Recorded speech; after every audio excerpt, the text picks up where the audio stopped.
देवाधिदेव महादेव ने कहा, सुनो लक्ष्मी, दीपावली के दिन संसार के मनुष्य दीप लगाकर अपनी दिवाली मनाते हैं। जिस दिन मैंने त्रिपुरासुर का संहार करा, त्रिपुरारी बना, आज सारे देवताओं ने दिवाली मनाई है। सुनो लक्ष्मी, जिसके दरवाजे पर दीप प्रज्वलित हो, उसी दरवाजे के 5 दीप वृक्ष के नीचे, तालाब, बावड़ी, नदी, कुआं के स्थान पर, किसी शिव मंदिर की चौखट पर, अपने घर के बाहर के चौक पर, तुलसी के क्यारे पर, जिसके द्वार से ये 5 दीप निकल कर जाएं, लक्ष्मी तो देव दीपावली के दिन उनके घर में प्रवेश करना, तो वर्ष भर निकल कर बाहर मत जाना, साल भर निकल कर बाहर मत जाना। दीपावली के दिन जितना लक्ष्मी का प्रभाव है, उससे 1000 गुना जाना प्रभाव लक्ष्मी जी का देव दीपावली के दिन होता है। देव दीपावली बहुत प्रभाव।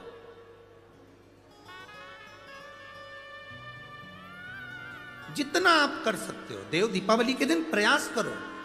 एक पान के पत्ते पर भी अगर तुमने एक बूंद शहद का भी भोग लगाया, लक्ष्मी को उसका फल मिलता है। एक फूल के ऊपर भी शहद का भाग लगकर एक शंकर को चढ़ाया तो उसका फल मिलता है। महाराज 7 दीप परिंदे के पास, अंडे के पास, मटके के पास लगाए हैं, 7 पुष्प रखकर उसका भी फल मिलता है। देव दीपावली के दिन पंचदीप का भी फल मिलता है। देव दीपावली के दिन भूल से भी एक बेलपत्र अशोक सुंदरी के स्थान पर कोई कुंवारा व्यक्ति जिसकी शादी नहीं हो रही, 40 साल का हो गया, ब्याह नहीं हो रहा, संबंध नहीं आ रहा है, बेटा बेटी, एक बेलपत्र जिस बेलपत्र की नोक डंडी जहां से पानी बहता है उस ओर हो और पत्ती का मुंह महादेव की ओर हो, अशोक सुंदरी की जगह पर अगर समर्पित कर दे तो अगले वर्ष की देव दीपावली के पहले उसका संबंध और शादी हो जाती। महाराज शिव तत्व की तरी प्राप्त। देव दीपावली कोई साधारण दीपावली है, जीव के कल्याण के लिए भगवान त्रिपुरारी बनकर प्रकट हुए। समय आया, आपका पुण्य आपको स्वयं करना, आपके दुख को आपको स्वयं काटना। ना तो सियोर वाला महाराज आकर आपका दुख काटेगा, ना दुनिया का कोई महाराज आपका दुख काटेगा। आपका दुख स्वयं को काटना। पेट भरने के लिए पड़ोसी कितना भी भोजन कर ले, पर आपका पेट आप खाओगे तो भर आएगा।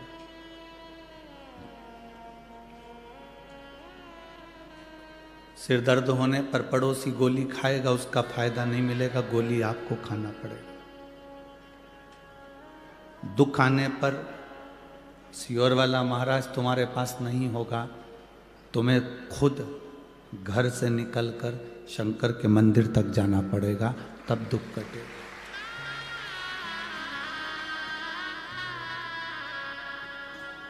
वो गुरु दूसरे होते होंगे जो तुमको अपने पास बुलाते होंगे, तुमसे कहते होंगे कि हमारे पास बैठो। पर शिव महापुराण की कथा में शंकर भगवान की कथा कहती है, देवी जी के मंदिर में बैठने की जगह होती है, राम जी के मंदिर में बैठने की जगह होती है, दत्त के मंदिर में बैठने की जगह होती है, दुनिया के सारे मंदिरों में बैठने की जगह होती है, पर शंकर के मंदिर में बैठने की जगह नहीं होती। चारों तरफ इतना पानी पड़ा होता है कि अपनी साड़ी बचाकर और कपड़े बचाकर सावधानी से बैठना पड़ता है। और दूसरा व्यक्ति पानी शिव को चढ़ाने की जगह तुम पे चढ़ा के चले जाए, उससे पहले निकल कर अपने घर चले जाओ।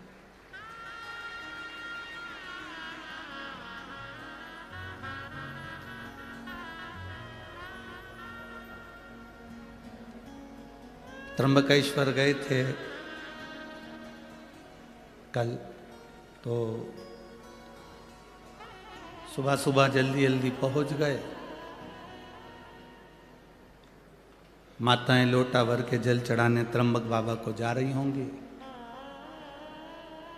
अब वो भीड़ भड़का किसी को बताया तो था नहीं, पर फिर भी इतनी भीड़ हो गई। वो पूरे पानी के लोटे, सुबह सुबह तो ठंड, और ऊपर से उन्होंने उंडेल दिए हम पर। अब कोई इधर से धक्का मारे, कोई उधर से धक्का मारे, और पानी पूरा ऊपर। शिव का मंदिर एक ऐसा मंदिर होता है जहां बैठने की भी जगह नहीं होती, क्योंकि शंकर कहते हैं मेरे पास बैठकर तुम अपना समय बर्बाद मत करो।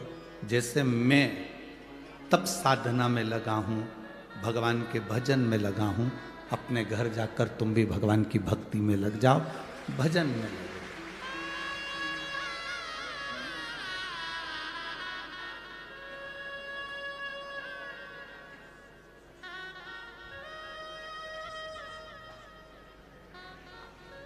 असली गुरु होगा तो दो चीजें पूछता है असली गुरु।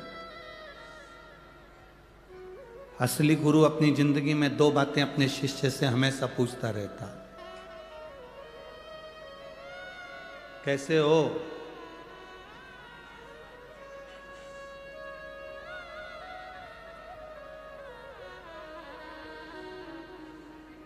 फिर वो कहेगा गुरु जी थोड़ा सा जीवन में कष्ट चल रहा है, तो गुरु फिर दूसरी बार कहेगा मंदिर जाना चालू करा? नहीं। दो चीजें गुरु जरूर कह देता है, एक तो कैसे हो, और दूसरा आपने मंदिर जाना प्रारंभ किया, मंदिर जा रहे हो, भगवान की शरणागति की ओर आगे बढ़े कि नहीं बढ़े।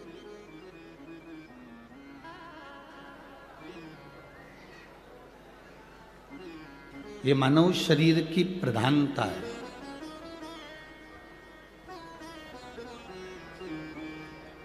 आपको और हमको जो मनुष्य का शरीर मिला है, इसको हम व्यर्थ ना गंवाने दें।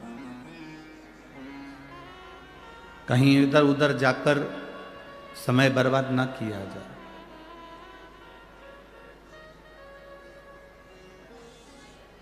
कई लोग कहते हैं शिव जी को जल चढ़ाना चाहिए, कोई कहता है शिव जी को जल नहीं चढ़ाना चाहिए, कोई कहता है शंकर जी का रुद्राक्ष पहनना चाहिए, कोई कहेगा नहीं पहनना चाहिए, कोई कहेगा बेलपत्र चढ़ाना चाहिए, कोई कहेगा नहीं चढ़ाना चाहिए, कोई कहेगा बेलपत्र खाना चाहिए, कोई कहेगा नहीं खाना चाहिए, कोई कहेगा शिव जी पे चढ़ा हुआ प्रसाद खाना चाहिए, कोई कहेगा नहीं खाना चाहिए।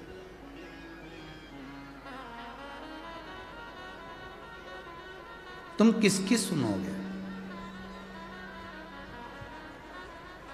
बहुत सारे संसार में लोग आते जाएंगे, तुमको नया नया ज्ञान देते जाएंगे, तुम भटकते जाओ। दुनिया के लोग चाहते हैं कि तुम अगर कोई सतमार्ग पर चल रहे हो, सत जगह पर चल रहे हो, अच्छी जगह पर चल रहे हो, अच्छे मार्ग की ओर चल रहे हो, तो तुम उस मार्ग से हटो।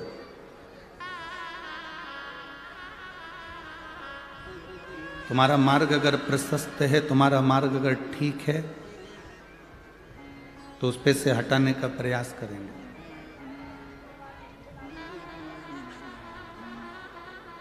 हम दुनिया के लोगों से एक ही बात कहना चाहते हैं, जब आप गूगल को सर्च करते हैं, यूट्यूब चैनल पर जाते हैं या आप मोबाइल पर जाते हैं और सर्च करते हैं, तो उसमें बहुत सारी बात विवाद चलती रहती है। एक महाराज कुछ कह दिए, दूसरे महाराज ने उसकी टांग खींच दी, दूसरे ने कहा, तीसरे ने उसकी टांग खींच दी, तीसरे ने कहा, चौथे ने उसकी टांग खींच दी। कहीं श्लोक में गलती निकालते, कहीं कोई बात में गलती निकालते। दिन भर बैठकर यही काम हो रहा है। हम केवल इतना सा निवेदन करेंगे, झगड़ा करने के लिए बहुत सारी जगह है। झगड़ा दुनिया में सब जगह जाकर करो, पर धर्म में झगड़ा कभी मत करो। सनातन धर्म को मजबूत रखना है तो बस जगाओ सनातनियों को। सनातन धर्म को जितना मजबूत करना है, सनातनियों को जगाना पड़ेगा। अगर सनातनी नहीं जागेंगे तो आने वाले समय में आप किसी गांव में, नगर में, शहर में बैठकर भगवान का भजन नहीं कर पाओगे। सनातनी नहीं जागेंगे तो आप इतनी लाखों की संख्या में पहुंचकर कहीं कथा नहीं सुन पाओगे। सनातन धर्म रहेगा तो तुम कथा तक पहुंचोगे।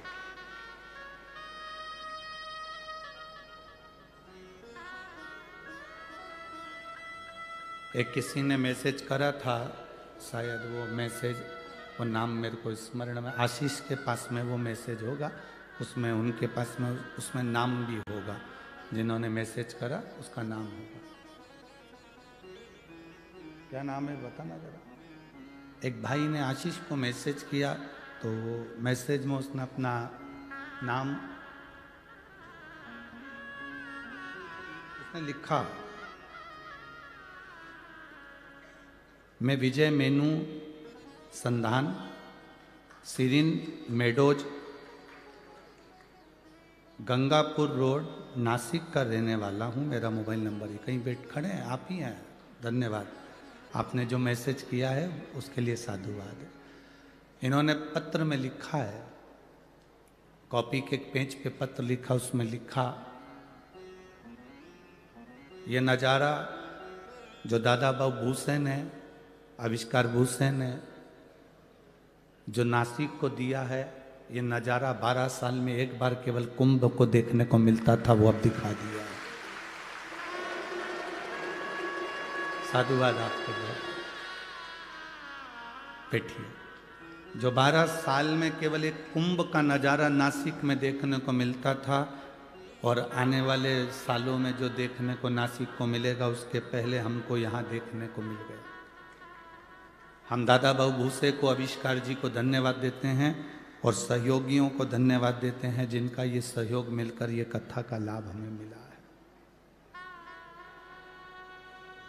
सनातन धर्म नहीं रहेगा तो फिर आप और हम कथा या सत्संग या प्रवचन नहीं कर पाएंगे, हम किसी को जगा नहीं पाएंगे। झगड़ा करने के लिए बहुत सारी जगह पड़ी है जहाँ झगड़ो, पर मेरा निवेदन है, बड़े बड़े मठाधीश, पीठाधीश, मंडलेश्वर आदि कादि जितने जितने विद्वान कथाकार, संत, महात्मा जो बहुत विद्वान हैं, मैं उनके चरणों को नमन कर कर कहता हूँ कि अगर कोई सनातन धर्म को जगा रहा है तो उसकी पाँव ना खींचकर हमारे सनातन धर्म को आगे बढ़ाओ। धर्म के मार्ग पर झगड़ा मत करो, धर्म के मार्ग पर झगड़ा मत करो, बाकी की सब दूर करो। तुम्हारा मन पड़े जहां झगड़ों पर, धर्म में नहीं।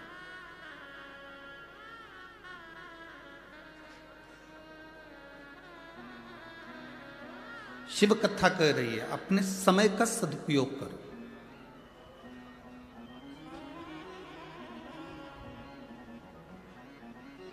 सुख ढूंढने के लिए हमें दूसरी जगह नहीं जाना है। कई माताएं कहती हैं, मेरे बेटे की शादी हो जाए, मेरी बहू आ जाए, वो मुझे सुख देगी। जिनकी आ गई उनसे पूछ लो कितना दे रही है। फिर किसी ने कहा, बस मेरे घर में एक बेटा हो जाए, मुझे सुख देगा। जिनके घर में बेटे हैं उनसे पूछो कितना सुख दे रहे हैं। सवेरे कुत्ते की चेन पकड़कर कुत्ता घुमाते हैं, पर माँ बाप को नहीं घुमाते हैं। किस सुख की कल्पना कर रहे हैं? किस सुख की कल्पना? बड़ा मकान बन जाएगा तो सुख मिल जाएगा? ना ना ना। एक बार कपड़े धो के ऊपर चढ़ी, 3 दिन में नीचे उतरेगी, पूरे सुखा कर। चढ़ जाए बहुत बड़ी बात है, बाल्टी लेकर। खुशी तो इतनी हुई, 4 मंजिल का मकान है गुरुजी, 4 मंजिल का। एक बार हमने कहा कपड़े धो के ले जा ऊपर। 4 बार सीढ़ी पे बैठ के हाँ पड़ी भर रही, आवाज लगा रही, आजा बाल्टी ले चल। इतने में बहू ने कहा, मेरे से तो नहीं बने, तू ही जा डुकरिया ऊपर। सुख देखा, दुख मिल रहा है, सुख की कल्पना ही क्यों कर रहे हो? बहू सुख देगी, बेटा सुख देगा, पैसा सुख देगा, गाड़ी सुख देगी, बंगला सुख देगा, पड़ोसी नातेदार रिश्तेदार सुख देंगे। अरे सुख जब हमारा खुद का शरीर हमको नहीं दे रहा, कभी घुटना दुखे, कभी कोहनी दुखे, कभी आँख दुखे, कभी कान दुखे, कभी छींक आ जाए, कभी खांसी चल जाए, कभी कमर दुख जाए, तो खुद का शरीर सुख नहीं दे रहा तो दूसरा क्या खाक सुख देगा? अपना शरीर अपने को सुख नहीं दे रहा है इतना, तुम लोगों का शरीर दे रहा हो तो बात दूसरी। खुद का शरीर सुख नहीं देता, 2-3 दिन अच्छा रहता है, कहीं आंख दुखने लगती है तो दवाई डालो, कान दुखे तो दवाई डालो, घुटना दुखे तो बाम लगाओ, आइडेक्स लगा लो, कोहनी दुख रही, हाथ दुख रहा, कभी सोते सोते गर्दन रह गई। एक हमारे आश्रम में भी है, कुबेरेश्वर धाम पर एक भैया ऐसा ही है, उसका हर 3-4 दिन में गर्दन रह जाती, 8 दिन तक ठीक ही नहीं होती, टेढ़ा ही चलता।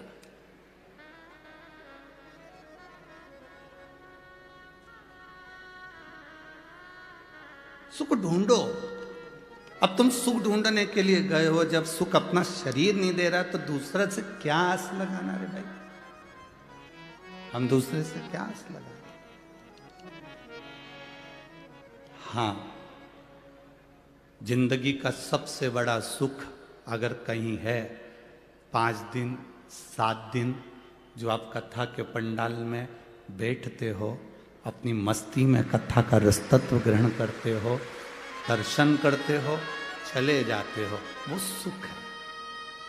शिव मंदिर में जाकर 1 लोटा जल चढ़ा रहे हो, बाबा से अपने दिल की बात कह रहे हो, वो सुख है। सच्चे गुरु की शरणागति में बैठकर कुछ ज्ञान ले रहे हो, वो सुख है। गौ माता की सेवा कर रहे हो, वो सुख है। माता पिता की सेवा कर रहे हो, वो सुख है। टेंशन को छोड़कर अपनी पत्नी अपने बच्चों के साथ भले गरीबी की जिंदगी जी रहे पर खुश होकर जी रहे, वो सुख है। उसको सुख कहते हैं। अमीर को सुख मिलता है गले में सोने की चैन से। काय से सुख मिल रहा है? जम के बोलो जरा। गले में सोने की चैन से। और गरीब को सुख मिलता है आराम से गद्दे पे सोने से। नींद भरपूर आ जाए, चैन की नींद आ जाए, समझ लो दुनिया के सबसे बड़े सेठ तुम हो। 4 गोली खाकर सोना पड़ रहा है तो भिखारी से बदतर हो। 4 गोली खाकर अगर सोना पड़े, थायराइड की गोली, बीपी की गोली, शुगर की गोली, नींद की गोली, 4-4, 5-5 गोली रात को खा के सोना पड़ रहा है और तुम कह रहे हो मैं सेठ हूं। काय का सेठ? प्रथम सुख निरोगी काया। दुनिया का सबसे बड़ा सुख है आपकी काया अच्छी रहना चाहिए। तो आप बड़ा पाव भी खाओगे तो पच जाएगा, नहीं तो बड़ा अलग पाव अलग जाएगा। काहे का मतलब? शरीर में सुख नहीं और तुम अन्य सुख की बात कर। लाखों का धन भले तुम्हारे घर में हो और अगर तुम 4-5 गोलियां रोज की खाकर सो रहे हो तो तुम सुखी नहीं हो। धन से कभी कोई संसार का व्यक्ति सुखी नहीं हुआ, उसको आत्मा से और मन से सुखी होना पड़ेगा, अपनी चित्तवृत्ति से सुखी होना पड़ेगा।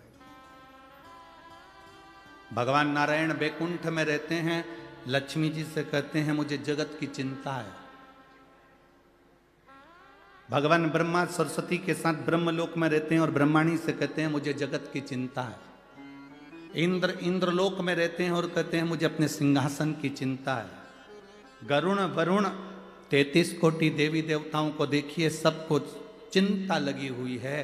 केवल एक देव अधिदेव महादेव एक ऐसे हैं जिनको विश्वनाथ कहते हैं। उनको विश्व की चिंता नहीं, विश्व को अपना परिवार समझकर संभाल कर चलते हैं। तुम विश्व से मतलब रखते हो तो विश्वनाथ छूट जाता है। जिस दिन तुमने विश्वनाथ को अपना बना लिया उस दिन विश्व स्वयं तुम्हारा हो जाए। हम चिंता में क्यों ग्रसित हैं? क्योंकि हम परिवार को अपना समझते हैं। हम चिंता में क्यों ग्रसित है? क्योंकि बेटे को हमने अपना समझा, बेटी को हमने अपना समझा, रिश्तेदारों को हमने अपना समझा। माता सीता एक तिनके को भी अगर उखाड़ कर रावण के सामने करती है तो ये सोचती है कि मेरा भाई है। हम शंकर भगवान के दरवाजे पर जब भी जाएं, हम शिव के द्वार पर जब भी जाएं, हम भगवान की चौखट पर जब भी जाएं, तब हमारी चित्त वृत्ति में ये रहना चाहिए, भगवान देवादिदेव महादेव के सामने पहुंचते से तुम्हारे भीतर ये होना चाहिए कि तुम किसी दूसरे के पास जल चढ़ाने नहीं आए हो, अपने पिता से अपने मन की बात कहने के लिए शंकर की चौखट पर आए हो। शिव की चौखट पर हम अपने दिल की बात कहने के लिए, अपने मन की बात कहने के लिए, हम किसी दूसरे से कहने नहीं आए।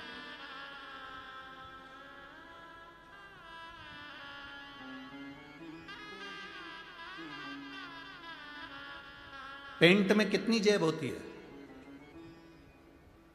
आप लोग पहनते हो ना, हमने भी पहना है बचपन में। कितनी जेब होती है? 2। पहले की शर्टों में कितनी जेब होती थी? जम के बोलो। 2। टी शर्ट में 2 जेब, पैंट में 2 जेब, चड्डा में 2 जेब।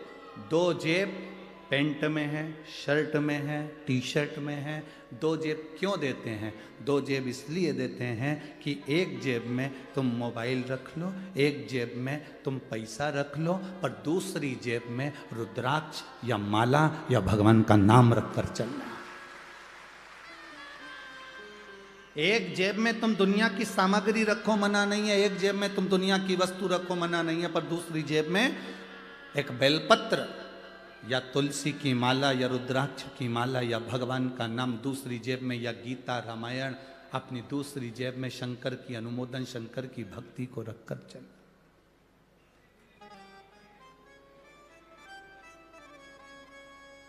एक कर्म की जेब है तो दूसरी धर्म की जेब।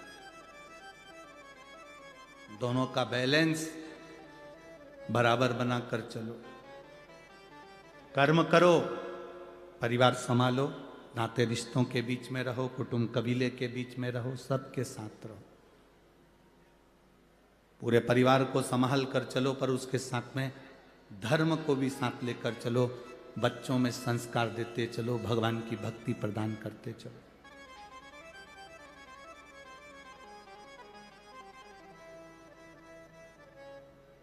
आप छोटे छोटे बच्चों को अगर मंदिर तक भेज रहे हो, छोटे छोटे बच्चों को शंकर जी के मंदिर में 1 लोटा जल चढ़ाने के लिए भेज रहे हो, छोटे छोटे बच्चों को धर्म की ओर भेज रहे हो, तो उसमें सीओर वाले महाराज का कोई फायदा होने वाला नहीं हो कि तुम्हारे बच्चे मंदिर जाएंगे तो सीओर वाले को कुछ मिल जाए।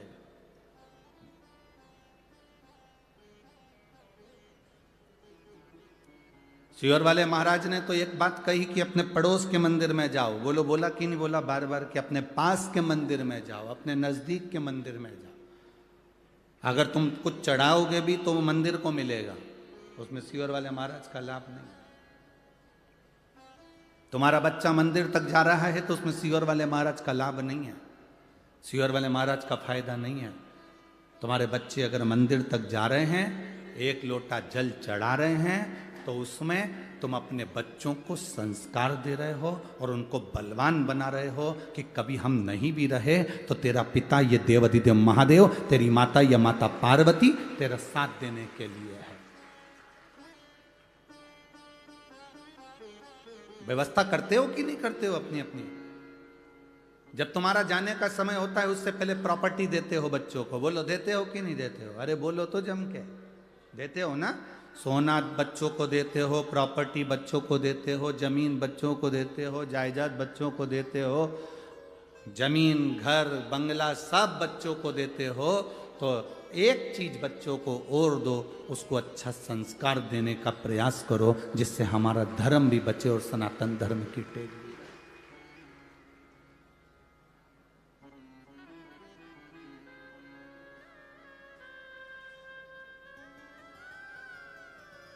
सुबेरे सुबेरे से चिल्लाकर हर माँ अपने बच्चे से कहती है, जा दूध की थैली लेके आ, जा पानी भर के लेके आ, जा सब्जी लेके आ, जा तरकारी भाजी लेकर आ, ऐसी सवेरे उठकर चिल्लाकर तुम्हें कहना चाहिए, जा शंकर के मंदिर में एक लोटा जल चढ़ाकर जाओ, शिव के दरवाजे तक जाओ, शंकर की चौखट तक जाओ, उसके द्वार तक जाओ। उसके दरवाजे तक अगर तुम चले गए, जल चढ़ाकर अगर आ गए, तो वो भी एक ना एक दिन तुम्हारे दरवाजे पर खड़ा मिलेगा। इसलिए तुम उसकी चौखट तक जाते रहो, उसके दरवाजे तक जाते रहो। खूब पढ़ाओ बच्चों, तुम्हारी कैपेसिटी जितनी है उससे दुगना बच्चों को पढ़ाओ। और बच्चों से भी कहेंगे तुम्हारी कैपेसिटी से ज्यादा तुम विद्या का अध्ययन करो, अपनी मेहनत करो, अपना कर्म करो, पर कर्म के साथ में धर्म को भी साथ लेकर चलो। मेहनत करते रहो और बाबा का गुणगान भी करते रहो कि मैं अकेला नहीं हूं, मेरे विद्याध्ययन में मैं अकेला नहीं हूं, मेरे कंपटीशन एग्जाम में मैं अकेला नहीं हूं।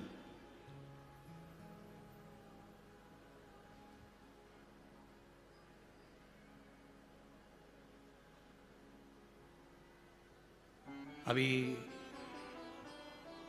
कोटा राजस्थान में बहुत सारी कोचिंग है, आप लोगों को मालूम होगा। किस किस को मालूम है? हाथ उठाओ जरा। ठीक, कोटा राजस्थान में बहुत सारी कोचिंग है, बहुत सारी कोचिंग क्लासेस हैं। बच्चे वहां कोचिंग करने के लिए जाते हैं, और बच्चे जब वहां कोचिंग करने के लिए जाते हैं, बहुत सारे बच्चे, उसमें से कई बच्चे ऐसे हैं जो कंपटीशन एग्ज़ाम या कोई टेस्ट में या कोई परीक्षा में पास नहीं हो पाते, तो वो हार जाते हैं और मर जाते हैं, सुसाइड कर लेते हैं। अब माता पिता ने कोचिंग वालों पर केस लगाया कि तुम्हारे कारण हमारे बच्चे मर रहे हैं, पर सही मायने में देखा जाए तो बच्चे के ऊपर प्रेशर जितना टीचर का नहीं होता, उससे ज्यादा प्रेशर घर वालों का होता है कि पढ़ना पड़ेगा, करना पड़ेगा, ये करना पड़ेगा, इतना कर कर आना पड़ेगा, और तुझे इस एग्जाम में पास होना पड़ेगा। बच्चे को इतना प्रेशर दे दिया, इतना प्रेशर दे दिया कि बच्चा सोचता है कि अब मैं घर कैसे जाऊं, वापिस कैसे जाऊं, मेरा रिजल्ट अगर बिगड़ गया तो मैं घर कैसे जाऊं, तो बच्चा अपना प्राण त्याग देता है।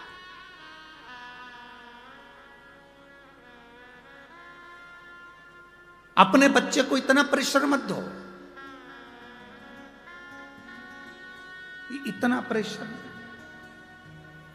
अपने बच्चों को इतना प्रेशर मत दीजिए कि बच्चा अपना शरीर ही त्याग दे। उससे कहो चिंता करने की जरूरत नहीं है, भरचक मेहनत कर, पूरा कर्म कर, और महादेव को अपने हृदय में बिठा कर रख।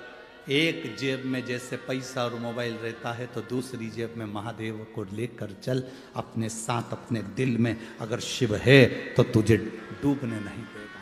ये उसको बल दीजिए, हम बच्चों को बल नहीं देते। कई माताएं कह देती है हमारे बच्चे भी छोटे हैं गुरुजी, कोई मंदिर जाएंगे, जल चढ़ाएंगे, छोटे बच्चे हैं ये, कोई मंदिर जाएंगे। हम कहते हैं बांस बांबू जितना गीला होता है उसको नवाओगे तो डलिया बन जाएगी, बांबू को जितना नवाओगे उससे खिलौने बन जाएंगे, बांबू को जितना नवाओगे वो नब जाएगा। बांबू बांस अगर सूख गया तो उसको नवाओगे तो वो नबेगा नहीं। बांस को नबाना है, जब तक वो गीला है तब तक नबा। बांबू को नबाना है, जब तक वो गीला है तब तक नबा। सूख गया किसी काम का। संस्कार दीजिए बच्चों को, जिससे बच्चे आगे की ओर बढ़े। महाराज, संत, सज्जन और सती, आप भी बोलिए कितने? संत, सज्जन और सती, ये तीन ऐसे होते हैं। एक संत, दूसरा सज्जन पुरुष जिसके हृदय में कोई कपट नहीं, कोई छल नहीं, कोई बेईमानी नहीं, कोई प्रपंच नहीं, सज्जन।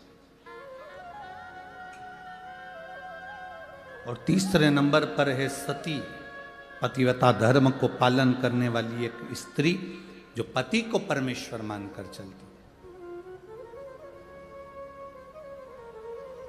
मांग कौन भरता है? जम के बोलो जरा, मांग कौन भरता है?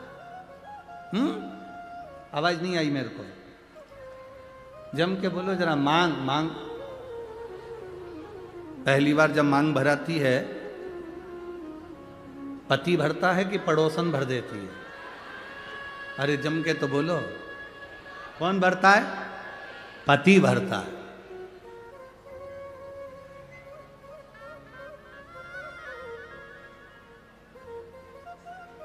तुम्हारी मांग भरता कौन है? पति। पहली बार मांग किसने भरी? पति ने। क्यों भरी? वो वहां पर बैठे हुए पंडित जी जो तुम्हारी शादी करा रहे थे, ब्याह करा रहे थे, उनसे पूछना था कि ये मांग में सिंदूर पति भर रहा है, इसका मतलब क्या होता है? इसका क्या मतलब है मांग भरने का?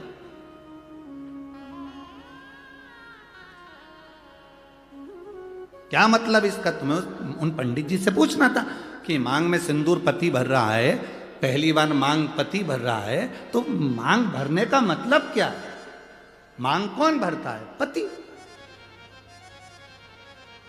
एक स्त्री, एक नारी चाहे कितनी भी नौकरी कर ले, दुनिया भर में कितना भी व्यापार कर ले, कितना भी काम कर ले, कितनी भी कमाई कर आ जाए, पर उसकी मांग की पूर्ति तो उसका पति ही करता है। वो पहले दिन से आखिरी तक करता है।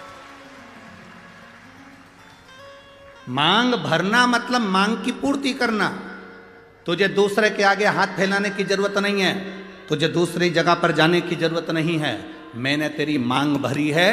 मांग जब पहली बार मैंने भरी है तो आखिरी तक तू जिंदा है, तब तक मैं तेरी मांग की पूर्ति करता रहूंगा, तेरी मांग भरते रहूंगा। तो चिंता मत करना।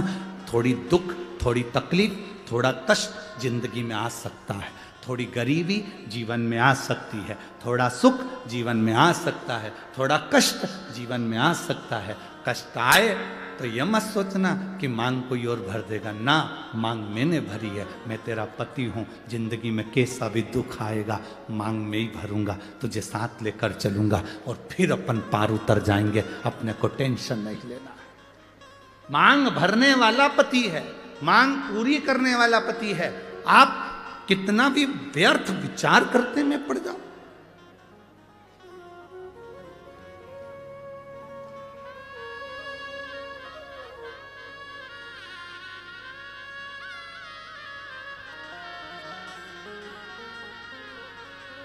पूर्ति करना। जब हम जन्म लेते हैं, हमको नहीं मालूम रहता कि हमारे माता पिता कौन। जन्म लेने वाला बच्चा जन्म लेता है, बाद में उसको माता पिता का पता चलता है, पहले नहीं पता चलता।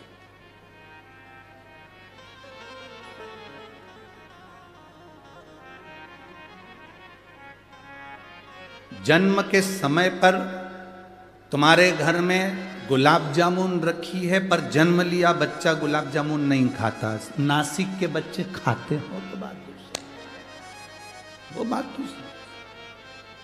जन्म लिया बच्चा, तुम्हारे घर में बेसन कितना रखा है, गुलाब जामुन कितनी रखी है, मैदा कितना रखा है, रवा कितना रखा है, शक्कर कितनी रखी, गुड़ कितना रखा, घी कितना रखा। जन्म लिया बच्चा कुछ नहीं खाता।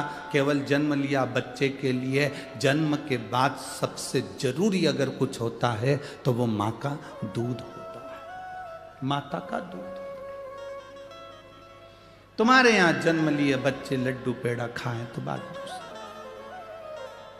जन्म लिए बच्चे के लिए जन्म के बाद बच्चा जब जन्म ले लेता है, घर में ढेर सारा सामान पड़ा होता है, पर बच्चे के लिए वो कीमती से कीमती सामान भी ठोकर है उसके लिए कुछ मतलब नहीं, उसके लिए माँ का दूध कीमती है। जिससे जन्म लिए बच्चे के लिए दुनिया की सारी सामग्री रखी है, पर केवल माता का दूध उसके लिए आहार है। उसी तरह मरने वाले व्यक्ति के प्राण छूट रहे हों और उसके रिश्तेदार उसको आके हीरे की अंगूठी पहनाए, जीजा जी तुम चिंता मत करो, लो हीरे की अंगूठी पहनो। जीजा जी वेंटिलेटर पर पड़ा हुआ ऑक्सीजन खींच रहा, और ये उसको गुलाब जामुन, रसगुल्ला, इमरती, भजिया, पकोड़ा खिलाएं तो वो खाएगा। जन्म लिए बच्चे को माँ का दूध जरूरी है, और मरने वाले व्यक्ति के लिए शिव का नाम जरूरी है। उसको तुम्हारे धन दौलत, गुलाब जामुन, पेड़ा, जलेबी, इमरती से कोई मतलब। हमारा तो निवेदन है, आप किसी बीमार व्यक्ति को देखने के लिए हॉस्पिटल में जाएं, कुछ लेकर जाएं ना जाएं, पर हॉस्पिटल में पहुंचकर उस व्यक्ति से जब मिलें तो 2 बार या 5 बार भले मन में बोल लो, पर श्री शिवाय नमस्तुभ्यम बाबा, इसको जल्दी ठीक कर देना। श्री शिवाय नमस्तुभ्यम बाबा, इसको स्वस्थ कर देना। श्री शिवाय नमस्तुभ्यम बाबा, इसको बड़ी बीमारी हो गई, आप हल कर देना। अपना करा हुआ थोड़ा सा भजन उस जीव को दीजिए। हम किसी सच्चे गुरु के सामने क्यों जाते हैं?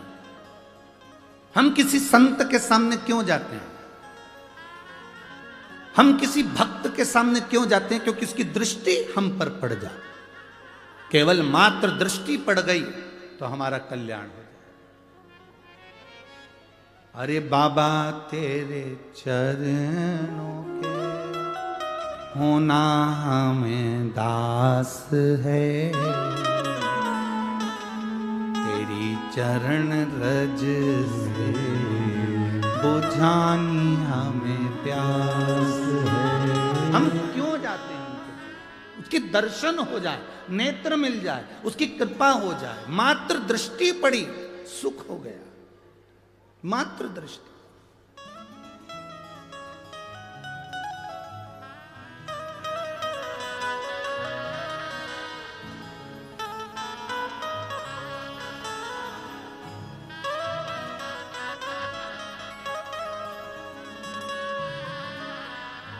केवल दृष्टि मात्र से सुख का बहन हो जाता है। केवल दृष्टि मात्र से।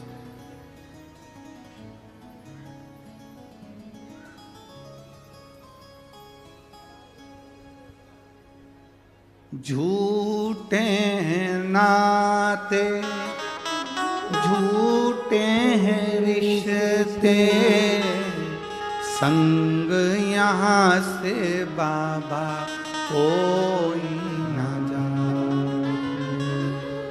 तेरा नाम केवल एक सहारा, तेरा नाम केवल एक सहारा, कहीं छूट जाए ना दामन तुम्हारा।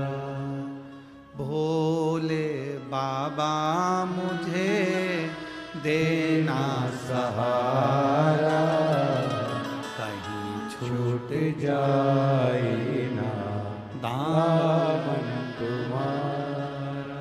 हे बाबा, बस तुम्हारा सहारा मेरी जिंदगी में बना रहे।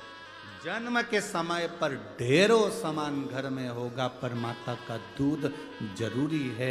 मरते समय लाखों की प्रॉपर्टी तुम्हारी होगी, घर में गाड़ी बंगला होगा, पर मरते समय भगवान का नाम जरूरी है।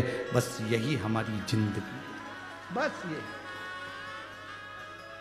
जन्म के समय पर माता का दूध जरूरी है, और मरने पर भगवान का नाम जरूरी।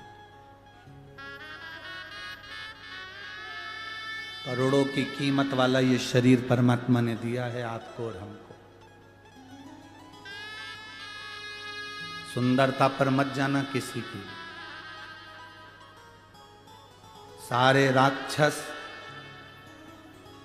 भगवान नारायण मोहिनी स्वरूप धारण कर कर आ गए थे, उनकी सुंदरता के पीछे आसक्त हो गए। सावधान इंडिया, सुंदरता के पीछे मत जाना।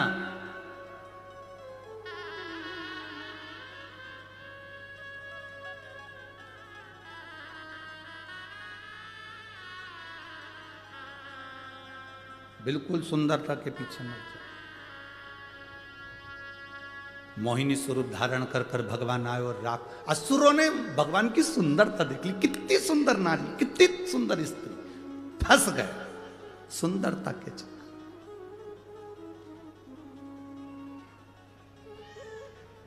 सुंदरता के चक्कर में फंस गए।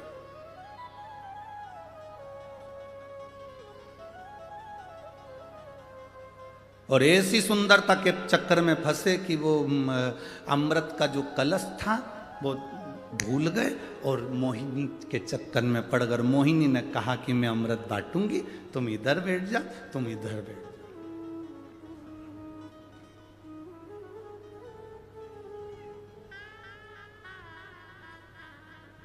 वैसे तो तुम सब समझदार हो,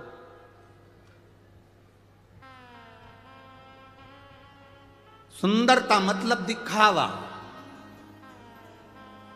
किसी दिखावे की ओर हमको नहीं जाना। और अमृत मतलब ज्ञान, उस ज्ञान को हमें लेना है। कई बहुएं दिखने की घनी सुंदर होए और मालूम पड़े 24 घंटा मुंडा से मेंढक जड़े। 24 घंटा कई मतलब। सास भी बोलती हैं फिर बहू बहुत अच्छी है, घर संभाल ली, काम कर लिया, बढ़िया है, सब अच्छा है हमारी बहू में। बहुएं कह देती है हमारी सास बहुत अच्छी है, सब बढ़िया है, बस एक कमी है, जिभान बनने का, जिभ्या एक कमी है। अब सुंदर देखी, सुंदरता देखी, बड़ी सुंदर, बड़ी सुंदर, बड़ी सुंदर, बड़ी सुंदर। सुंदरता का करना क्या है भाई? सुंदरता के चक्कर में पड़ोगे तो जिंदगी नरक बन जाएगी। जैसे असुरों ने मोहिनी स्वरूप को देखा और उस सुंदरता में फंस गए तो अमृत छूट गया। उसी तरह आप दुनिया को देखने में लग गए, संसार की चमक दमक में रह गए, दुनिया की चमक धमक में आप रह गए तो फिर ज्ञान प्राप्त नहीं कर सकते, भगवान को प्राप्त नहीं कर सकते। ये चमक, ये दमक, फुलवन में महक, सब कुछ सरकार तुम ही से है। हम परमात्मा को प्राप्त करने का प्रयास करें।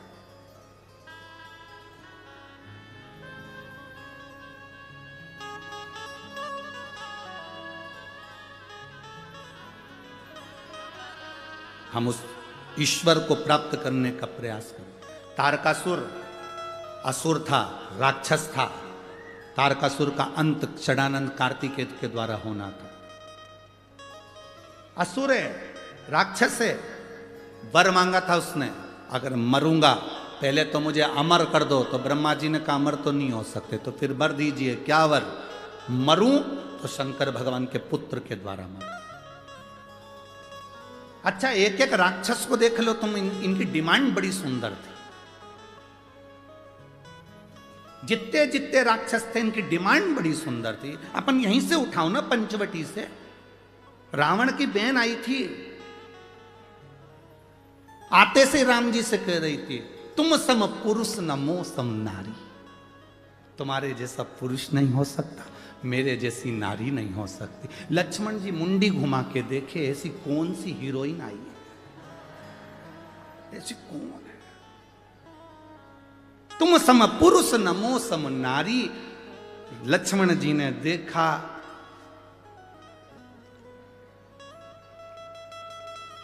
लक्ष्मण जी समझ गए ये तुम सम पुरुष नमो सम नारी और रावण के पूरे कुल पे चला देगी आरी। ये कोई साधारण नारी? अभी रुक जा। आते से कहा उसने, एक एक असुर को देखो, एक एक राक्षस को, उसने डिमांड कितनी सुंदर करी। डिमांड देखिए, उसने सूप न खाने आते सी कहा तुम सम पुरुष नमो सम नारी। तुम्हारे जैसा पुरुष नहीं होगा, मेरे जैसी नारी नहीं होगी। क्या चाहती हो? बस मैं तुम्हें अपना बनाना चाहती हूँ। दुनिया की पहली राक्षसी थी जो परमात्मा से सीधे जाकर कहती है तुम मेरे हो जाओ और मैं तुम्हारी हो जाऊं। दुनिया की पहली राक्षसी थी जो भगवान के सामने जाकर कहती है कि तुम मेरे हो जाओ और मैं तुम्हारी हो जाऊं। मैं तुम्हारी पत्नी बनना चाहती हूं, तुम मेरे पति बन जाओ। भगवान से कह रही है, किसी दूसरे से नहीं कह रही है। आज की होती तो ना जाने किससे किया थी, जो जरा सा गाड़ी में पेट्रोल डलवा दे, जिनके पास खुद की गाड़ी नहीं है, सुधरने के लिए आई है, सुधरने के लिए गाड़ी आई और मालूम पड़े बस 50 रुपए का पेट्रोल डलवा लिया, बुड़ बुड़ करके 25 रुपए की चाउमीन खिला दी। इसको इतना पसंद आ गया, गाड़ी सुधारने वाला। हम किसी को कहेंगे नहीं, बस तुम समझ जाओ, इशारा काफी है। और फिर हमारे सनातन धर्म की बेटी लुभान्वित हो गई और दूसरे धर्म में चली गई, फिर चली गई। जरा सा दिखा फैशन, जरा सा दिखा सुन गई।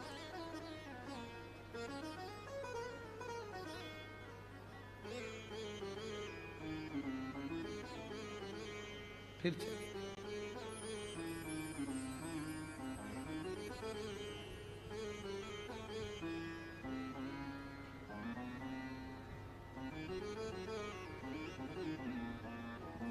महाराज,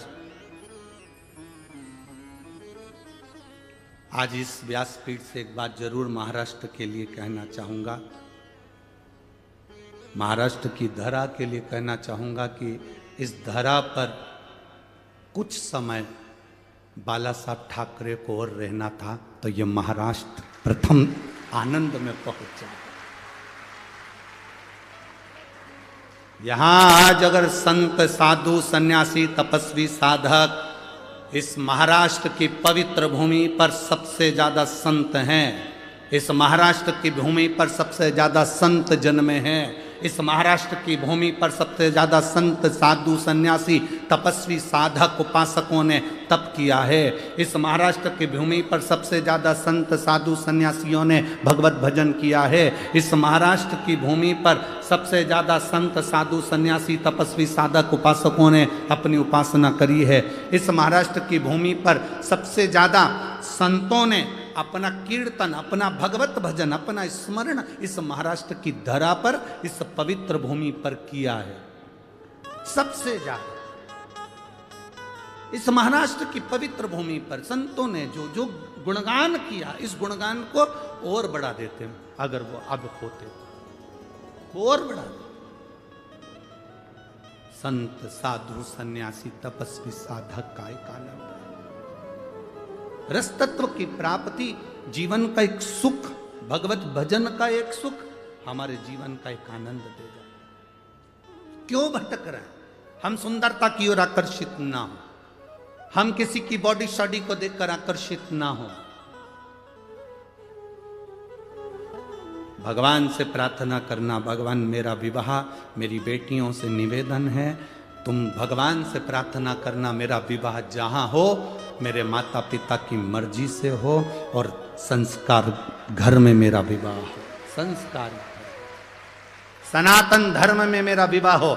मैं जिस धर्म की हूं, मैं शंकर को जल चढ़ाती हूं, शिव को एक लोटा पानी चढ़ाती हूं, मेरा पति भी ऐसा मिलना चाहिए जो शंकर के मंदिर तक मुझे लेकर जाए, मुझे छोड़ कर आए, दर्शन करा कर लाए, गोमती गोदावरी का स्नान कराते लाए। मेरा पति भी मुझे ऐसा, तो श्रेष्ठता है। धर्म की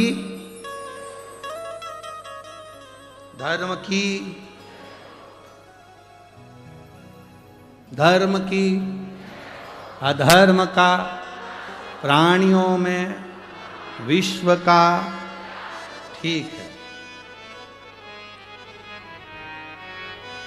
जो हमारे सनातन धर्म का हो, हम उस धर्म से उसको रिझा है। सुंदरता पर मत जाना, मोहिनी स्वरूप की सुंदरता। राक्षस फंस गए, असुर फंस गए। कितनी सुंदर बात उस शूर्पणखा ने राम जी से कही कि तुम सम पुरुष नमो सम नारी, में राम जी को अपना बनाना चाहती हूँ। किसी दूसरे को वो अपना बनाने नहीं गई, बनाने गई तो राम को अपना बनाने गई। हम सबसे अगर ज़्यादा ज्ञानवान थी तो शूर्पणखा थी, जो भगवान को अपना बना रही है। हम दुनिया को अपना बनाते हैं पर भगवान को अपना नहीं बनाते, पर शूर्पणखा भगवान को अपना बना रही है। वो विद्वान है, ज्ञानवान है, वो भगवान को अपना बना रही है।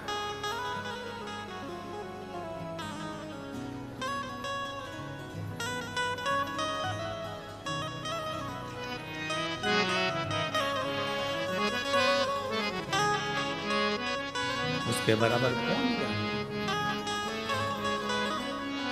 महाराज? ये भाव अपने भीतर हो, अपने भी। बहुत देर तक शूर्पणखा राम जी को तकती रही, बहुत देर, बहुत देर तक। वो कहे ना, जरा देर ठहरो राम हो, जरा देर ठहरो राम, तमन्ना नहीं है अभी हमने जी भर के देखा नहीं है।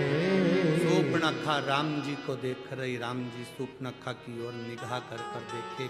राक्षसी है, एक असुरी है, राक्षस प्रवृत्ति है, और मुझे अपना बनाना चाहती है। जब एक राक्षस परमात्मा को अपना बनाने की बात करता है, एक एक राक्षसों की डिमांड देखिए। तारकासुर मांग रहे हैं कि शंकर के पुत्र द्वारा मेरे प्राण छूटे। क्या चाहते हैं? शिव जी शादी करें, उनके बच्चे हों। ये तारकासुर जैसा सुर चाहता है। क्या मांगा? कंस ने देवकी का अष्टम पुत्र मृत्यु का कारण बना। देवकी का अष्टम पुत्र। क्या मांगा? रावण ने। भगवान स्वयं संसार में सांसारिक मनुष्य बनकर आए, प्राण छूटे। जितने राक्षस हुए, हिरण्यकशिपु ने क्या मांगा? ना नीचे मरू, ना ऊपर मरू, ना अंदर मरू, ना बाहर मरू, ना अस्त्र से, ना शस्त्र से, ना दिन में, ना रात में, ना नर से, ना पशु से, ना 12 महीने में मरूं। जगत के कल्याण के लिए 12 महीने से अधिक कर दिया, अधिक मास ला दिया। किसी रूप में ना मरूं तो नरसिंह भगवान प्रकट हुए। जरा विचार करिए कि हमारे हित के लिए राक्षसों ने उनकी मृत्यु भी मांगी, तो अपने संसार के हित के लिए मांगी, संपूर्ण विश्व के कल्याण के लिए मांगी।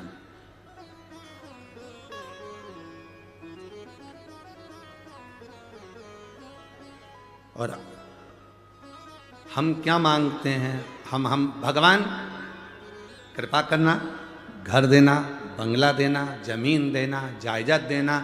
भगवान मेरी बेटी को पास कर देना, मेरे बेटे को ये कर देना, मेरी बहू को छोरा छोरी दे देना, ऐसा कर देना। हमने आज तक भगवान के मंदिर में जाकर ये नहीं कहा, भोले बाबा चलो। हमने आज तक बाबा के मंदिर में जाकर ये नहीं कहा, बाबा बहुत दिन से बैठे हो, त्र्यंबकेश्वर बाबा तुम यहाँ बहुत दिन से बैठे हो, कपालेश्वर बाबा बहुत दिन से बैठे हो, तुम्हारा मन नहीं करता घूमने जाने का? चलो अब की बार मैं लेकर चलता हूँ तुमको सीहोर, थोड़े दिन वहीं रहेंगे, आनंद करेंगे, फिर आ जाए। चलो, हम जितनी जगह दर्शन करने के लिए जाते हैं बाबा के, हम उतनी जगह बाबा को निमंत्रण देकर आते हैं। बाबा बहुत दिन हो गए, त्र्यंबक बाबा कब आ रहे हो? जल्दी आ जाओ। माँ पार्वती जी को साथ लेकर आना, गणेश जी को, रिद्धि सिद्धि को लेकर आना, पूरे खानदान समेत आना, अकेले मत आना। आप आओगे तो आनंद होगा, थोड़ा मालपुआ, रबड़ी, पूड़ी सब बनेगा, सब खाएंगे।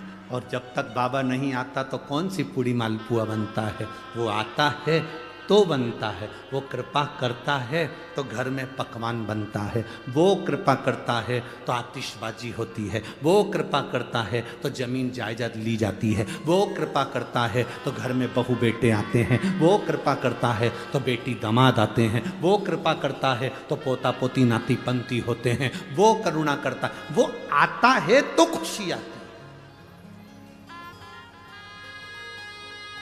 यहां पर भी आप कथा में आए हो ना, जितने लोग कथा श्रवण करने के लिए आए हो, बाबा से कहकर जाना आज प्रदोष बाबा का भारी कितना, हम तो फिर कहेंगे नासिक वालों तुमने कजन ना जाने कितने कितनी गोदावरी की डुबकी लगाई होगी रे, सारा पुण्य इकट्ठा करके बैठे होगे और कथा का आनंद ले रहे हो। जरा विचार करो, दामोदर मास कार्तिक का महीना और सुंदर पचवीगन का समय, देव दीपावली कथा, इधर एकादशी बीच में पड़ गई, आंवला नवमी पड़ गई और मालूम पड़े प्रदोष पड़ गई, सारी तिथि भी अच्छे से अच्छी ले ली तुमने, कथा का भी तत्व तुम ग्रहण कर रहे हो और बाबा से प्रार्थना तुम कहकर जाना, बाबा मेरी झोली में इतना धन देना, इतनी संपदा देना, मैं भी जिंदगी में एक बार शिव महापुराण की कथा करवाऊं, आप मेरे गांव आओ,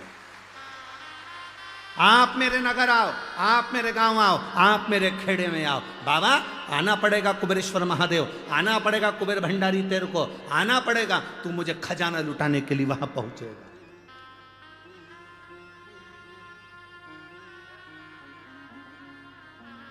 तुझे आना पड़ेगा। जब हम जिद पकड़ेंगे तो क्यों ना हो, हम जिद पकड़ते ही नहीं है। तारकासुर देखा, शिव जी के लिए वर मांग लिया कि मेरे प्राण, मेरे जब प्राण छूटे मेरे, अगर भगवान शंकर के पुत्र के द्वारा छूटे। महिषासुर की बहन ने कौन सा वर मांगा था, आप लोगों ने कथा सुनी थी ना, महिषासुर की बहन महिषी ने वर मांगा था कि शंकर और विष्णु के संतान के द्वारा मेरे प्राण छूटे। कौन हो गए थे, जम के बोलो, अय्यप्पा स्वामी। अब किसने वर मांग लिया, तारकासुर ने, मेरे प्राण छूटे भगवान शंकर के पुत्र द्वारा। जब विष्णु और शिव के पुत्र द्वारा उसके प्राण छूटे तो अय्यप्पा स्वामी प्रकट हुए और महिषासुर की बहन महिषी के प्राण हरे। अब तारकासुर के लिए शंकर भगवान के पुत्र के द्वारा मरूं, तारकासुर ने उपद्रव मचा दिया, हाहाकार सब दूर मच गया। जब हाहाकार मचा तब करे तो करे क्या, देवता एकत्रित हुए, शिव जी तो समाधि में लीन थे। क्यों? क्योंकि सती मैया जलकर भस्म हो चुकी थी, तो बहुत ज्यादा मन ठीक नहीं था, साथ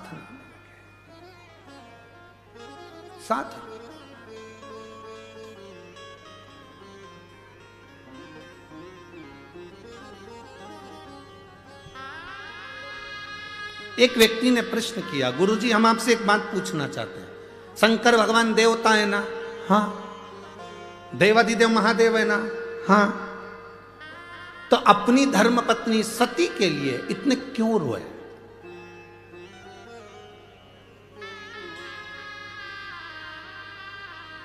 हमने कहा मृत्यु लोक में रहता है मेरा देवादिदेव महादेव। पत्नी का आदर करना, सम्मान करना, सारे देवताओं में अगर किसी से सीखना है तो देवादिदेव महादेव से सीखो, जो पत्नी का आदर करना सिखाते हैं। पत्नी का आदर करना अगर कोई सिखाते हैं तो देवादिदेव महादेव सिखाते हैं। त्र्यंबकेश्वर दर्शन करने गए हो? कौन कौन गया, जरा हाथ उठाओ। गए हो? ठीक है, रखो। शंकर भगवान कहां पर हैं? जमीन पर। बोलो है कि नहीं? पार्वती जी कहां पर है? जम के बोलो जरा, ऊपर। जाओ, कपालेश्वर का दर्शन करने गए हो, शंकर भगवान कहां हैं? जमीन पर। पार्वती जी कहां है? ऊपर। कभी नारायण लक्ष्मी जी के दर्शन करे होंगे तो लक्ष्मी जी कहां रहती हैं? नारायण के चरण के पास। ब्रह्माणी कहां रहती है? ब्रह्मा जी के पास में।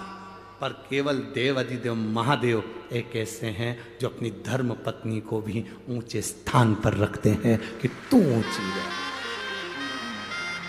नारी का आदर करना अगर कोई सिखाते हैं तो मेरे शंकर सिखाते। स्त्री का सम्मान करना अगर कोई सिखाते हैं तो मेरे देवादिदेव महादेव सिखाते। नारी का सम्मान क्या होता है, स्त्री का सत्कार क्या होता है, नारी के एक भाव जो प्रकटता है वो शिव समझाते हैं,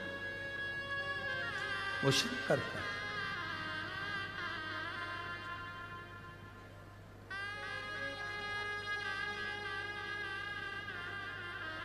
हम शिव जी से सीखें, हम देवादिदेव महादेव से सीखें कि नारी का आदर, नारी का सम्मान, नारी का सत्कार क्या होता है।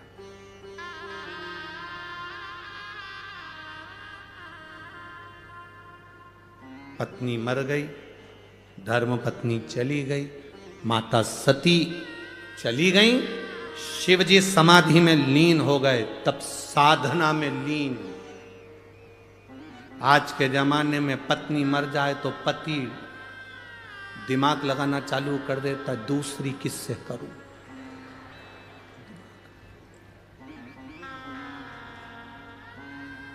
पंद्रह 16 20 साल के बच्चे हो गए, लड़कियां कॉलेज पढ़ रही और इसको शादी करने की डाई लगा लगा के।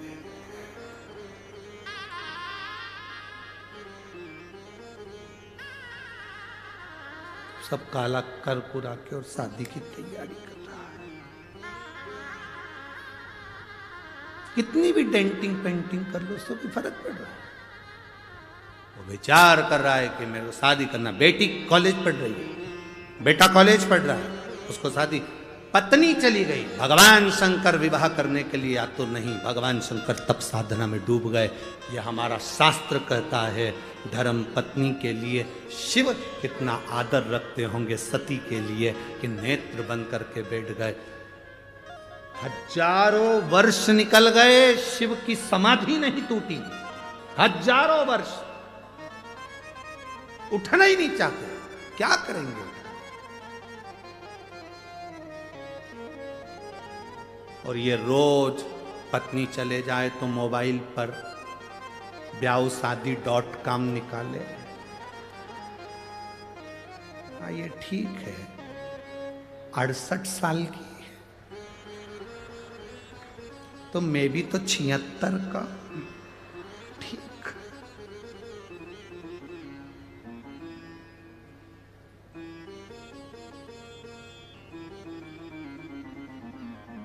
फिर तो वही वाला गीत हो, सब लाए फूल बुढ़ा गोभी लेके अरे मैं काक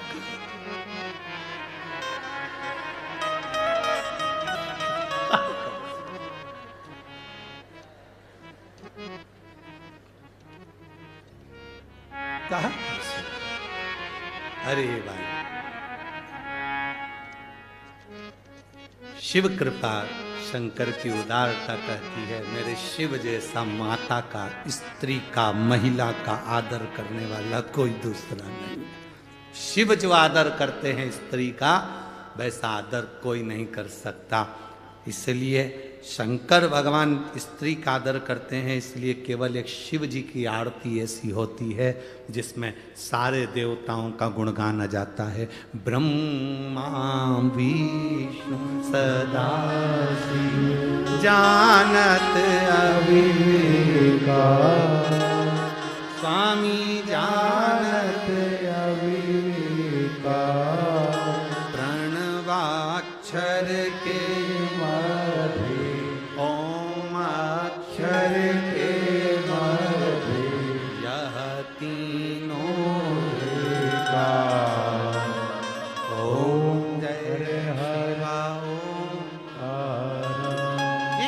तत्व है।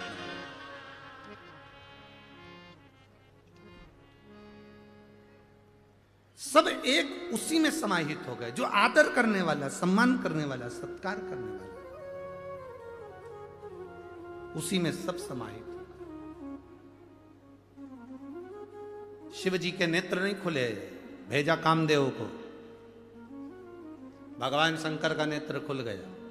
कामदेव को समाधि तोड़ी कामदेव। कामदेव को देखकर नेत्र क्यों खोले? शंकर भगवान सती के पति हैं, कामदेव रति का पति है। शंकर भगवान का साड़ू भाई है, शंकर जी की पत्नी की बहन का पति। रिश्तेदार आए तो उठकर मिलना चाहिए। कमरे में पड़े हो और तुम्हारे रिश्तेदार तुम्हारे घर के हॉल में बैठे हैं, तुम टीवी देख रहे हो, मोबाइल देख रहे हो और रिश्तेदार आकर घर में बैठे हैं, तुम उनका आदर नहीं कर रहे, एक दिन तुम्हारी जिंदगी में ऐसा आएगा कि तुम्हारा भी कोई आदर नहीं करेगा। इसलिए रिश्तेदार आए अपने कमरे से बाहर निकल कर आओ, आदर करो। सास के रिश्तेदार आए तो 4 बहुएं हैं तो चारों बहुओं को आना चाहिए। ससुर के रिश्तेदार आए चारों बहुओं को निकल कर आना चाहिए। बड़ी बहू के रिश्तेदार आए तो तीनों बहुओं को निकल कर आना चाहिए। छोटी बहू के रिश्तेदार आए तो बड़ी बहुओं को निकल कर बाहर आना चाहिए। घर में किसी के भी रिश्तेदार आए, घर का प्रत्येक व्यक्ति उनको श्री शिवाय नमस्तुभ्यम कहने के लिए बाहर आना चाहिए। रिश्तेदार किसी के भी, आदर सबका होना चाहिए। पर आज का जमाना बड़ा विचित्र है। छोटी बहू के रिश्तेदार आए तो बेचारी छोटी सबसे ज्यादा काम करे, बड़ी बहू की आए तो बड़ी बहू काम करेगी, मंजली आई तो मंजली काम करेगी। जिस बहू के रिश्तेदार आएंगे पूरन पोली वही बनाएगी। फिर बाकी की बहुएं क्या करेंगी? आमठी बनाएंगी और मिर्ची का ठेसा। पूरनपोली में टाइम लगता है, आमठी और ठेसा में अरे बोलो तो जीजिया टाइम लगता है। आई बनाए गए ना।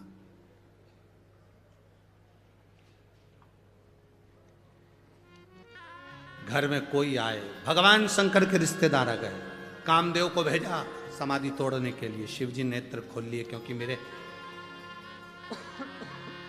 धर्म पत्नी की बहन का पति आया।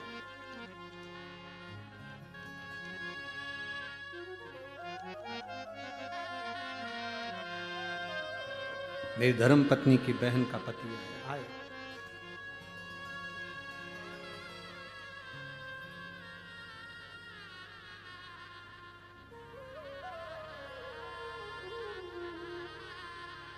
अब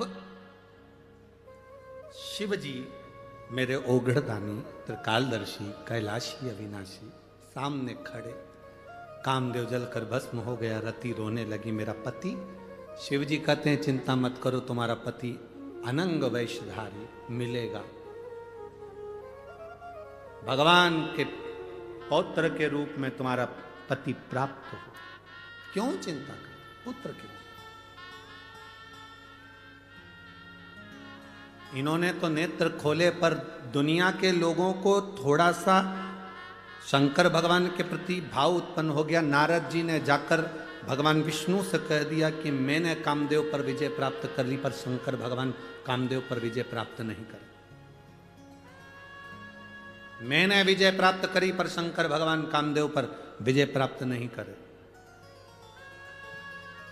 भगवान विष्णु के नयन में जल भर गया, क्योंकि शंकर जी की निंदा करने वाला और सुनने वाला महापापी होता है। किसी सतगुरु की अगर कोई निंदा करे, कोई संत की कोई निंदा करे, कोई भगवत प्रेमी शंकर का कोई भक्त हो और उसकी कोई निंदा करे, तो उस समय पर अपने कानों को बंद कर लो और उठ के चल दो। अगर कोई बोल रहा है तो जवाब जरूर दो, उसको उत्तर जरूर दो कि तेरा क्या बिगाड़ा जो तू निंदा करने में लगा है, निंदा करने में लगी है। कभी तुझसे मिला, कभी तुझसे मिली, क्यों निंदा करते? किसी शिव भक्त की निंदा करना, सुनना महापाप की गिनती में। भगवान विष्णु ने शंकर जी की निंदा सुनी थी, इसलिए उनको घोड़े का मुंह लगा था, हयग्रीव अवतार हुआ था। नारद जी ने शंकर जी की निंदा करी थी, इसलिए बंदर का मुंह लगा था। शिव की निंदा करने वाला, शंकर की निंदा सुनने वाला, शिव भक्त की निंदा करने वाला, सुनने वाला महापापी की गिनती में ना करिए। भला किसी का कर ना सको तो जम के बोलो जरा, बुरा किसी का मत करना। आप अच्छा नहीं कर सकते, कोई बात नहीं, मत करो, पर बुरा तो ना करिए। अरे तुम क्या जानते हो, हम तो उनको अच्छे से पहचानते हैं, बहुत बेकार व्यक्ति। अच्छा, तेरे साथ क्या बेकार करा वो बताओ। बहुत बेकार व्यक्ति। उनके पास तो इतनी गाड़ी आ गई, इतना बंगला आ गया, इतनी दौलत आ गई, इतना धन आ गया, इतनी सत्ता आ गई। गाड़ी घोड़ा दौलत सत्ता दिख रही है, पर उस व्यक्ति ने जो जमीन पे से धक्के खा खा कर जो आगे बढ़ा, उसकी मेहनत किसी को नजर नहीं आती कि वो कहां तक पहुंचा। उसकी मेहनत दिखना चाहिए। कहां चक्कर में पड़े, क्यों? बहुत मिलेंगे तुमको शिव की निंदा करने वाले भी। हमें निंदा से मतलब नहीं, हमें शिव की भक्ति से मतलब रखना है, हमें शंकर के गुणगान से मतलब रखना, हमें शंकर के भजन से मतलब रखना है, इसके सिवा कुछ नहीं। मेरी जीजियों, मेरे जीजाओं, मेरी बेटियों, मेरे बेटाओं, शिव महापुराण की कथा में आप लाखों की संख्या में आए हो। आज कथा का चौथा दिन है। कल कथा सुबह 8 बजे से 11 बजे तक हो जाएगी। टीवी पर 2 बजे से 5 बजे तक आएगी। फिर ददरौआ धाम भिंड में दोपहर में 1 बजे से 4 बजे तक 28 तारीख से चालू हो जाएगी, जो 2 तारीख तक चलेगी। फिर 5 तारीख से जलगांव में प्रारंभ हो जाएगी कथा। आप जितने लोग कथा सुनने आए हो, बस एक निवेदन है, अगर झोली पसार कर आए हो ना, तो इतना सा अपने अंदर याद रखना कि हमें ना तो कभी शंकर की निंदा सुनना है और ना कभी हमें शंकर की निंदा करना है। हमसे बन जाएगा, हम लोटा भर जल चढ़े। शिव की निंदा भी न करना। अभी कई लोग ऐसे होते हैं जो शंकर जी की एक कहीं ने हमें वीडियो भेज दी थी, उसने कहा कि लोग त्र्यंबकेश्वर के लिए भी कह दिया।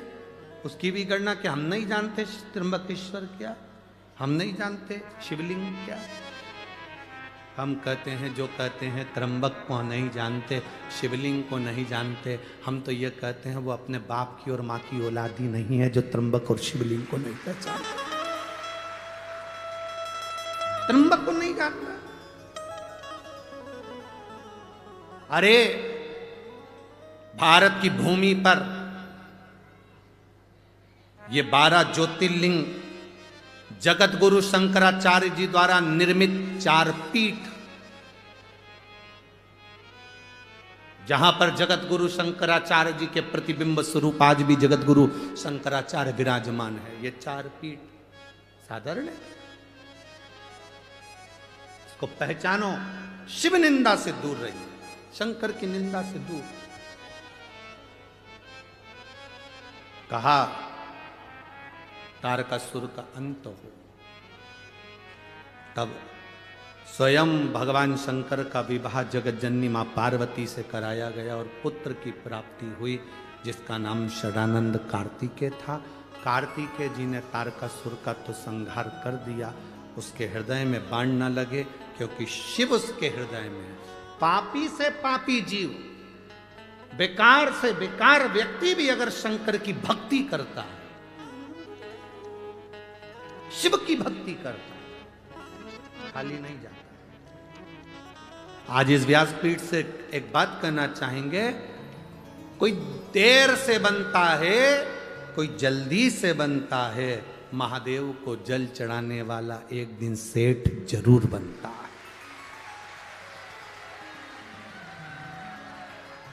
बोल बम का नारा है, शंकर को जल चढ़ाने वाला, शिवलिंग पर जल चढ़ाने वाला एक ना एक दिन सेठ बनेगा, पक्का है, निश्चित है। कोई कहता है गुरुजी ये शिव महापुराण की कथा बहुत महंगी होती है, कितना महंगा टेंट लगता है, कितनी महंगी व्यवस्थाएं होती हैं, लोगों के भोजन की व्यवस्था करना पड़ती है, लाइट की व्यवस्था, साउंड की व्यवस्था, टेंट की व्यवस्था, जनरेटर की व्यवस्था, सारी व्यवस्थाएं करना पड़ती है, कितनी महंगी होती होगी, कितने लाखों में जाती होगी, कितनी करोड़ों में जाती होगी। हमारा भी मन होता है कि हम कथा करवाएं। हम इतना कहां से लाएंगे? हम उनसे कहते हैं कर्जा लेकर कभी कथा मत करना, इधर उधर से लेकर कभी कथा मत करना। कहना भोले बाबा से, मैंने संकल्प लिया है कथा कराने का, पूरी तुझे करना है, भंडार तुझे लेकर आना है। मैं तो कथा कराना तुझे है, करना तुझे है। हम कौन निमित्त बनकर आनंद लो।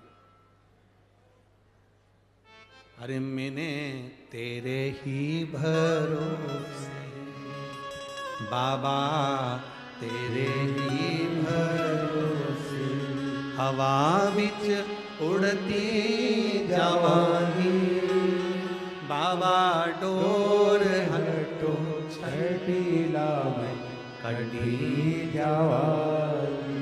आप ठेला चलाते हो, पान की दुकान चलाते हो, किराने का काम करते हो, कपड़े का काम करते हो, छोटा सा काम करते हो, नहीं है पैसे। हम आपसे नहीं कहते कि तुम कथा कराओ, पर इतना जरूर कहते हैं कि कथा के पंडाल में जब प्रणाम कर कर जाना तो झोली पसार कर उससे कहकर जाना, मन है एक बार कथा कराने का, कराएगा तू।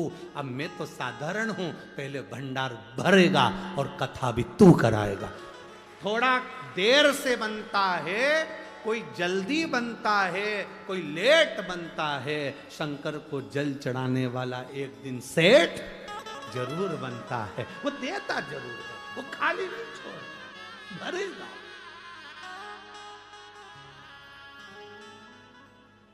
देता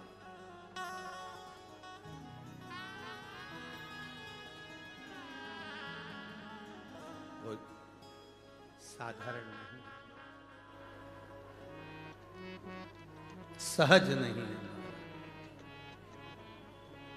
जब वो देगा तो झोली भर कर देगा। मुझे तेरा ही सहारा है मेरे भोले बाबा, मुझे तेरा ही सहारा है मेरे भोले बाबा। कब से खड़े हैं झोली पसार, क्यों ना सुने तू मेरी पुकार। कब से खड़े हैं झोली पसार, क्यों ना सुने तू मेरी पुकार। ओ कब से खड़े हैं झोली पसार, क्यों ना सुने तू मेरी पुकार। कब से खड़े हैं झोली पसार, क्यों ना सुने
लो नहीं है आज मंदिर में ये भीड़ भारी। देख लो नहीं है आज मंदिर में ये भीड़ भारी। दर्शनों के खातिर आए हैं लाखों नर और नारी। दर्शनों के खातिर आए हैं लाखों नर और नारी। आजा है भोले बाबा, आजा है भोले बाबा, दिलों ने पुकारा है मेरे भोले बाबा, दिलों ने पुकारा है मेरे भोले बाबा। कब से खड़े हैं झोली पसार, क्यों न सुने तुम मेरी पुकार। कब से खड़े हैं झोली पसार, क्यों न सुने तुम मेरी पुकार। तेरा ही सहारा है मेरे भोले बाबा, मुझे तेरा ही सहारा है मेरे भोले बाबा।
राधे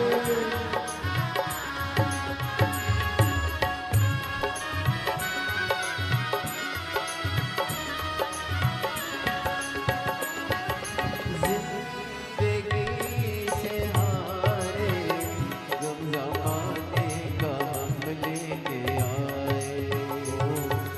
जिंदगी से हारे गम ज़माने का हम लेके आए। तू बता जहाँ में लोग अपने हुए क्यों पराए। तू बता जहाँ में लोग अपने हुए क्यों पराए। तेरे सिवा दुनिया में, तेरे सिवा दुनिया में कोई ना हमारा है मेरे भोले बाबा, कोई ना हमारा है मेरे भोले बाबा। कब से खड़े हैं झोली पसार, क्यों न सुने तुम मेरी पुकार। कब से खड़े हैं झोली पसार, क्यों न सुने तुम मेरी पुकार। तेरा ही सहारा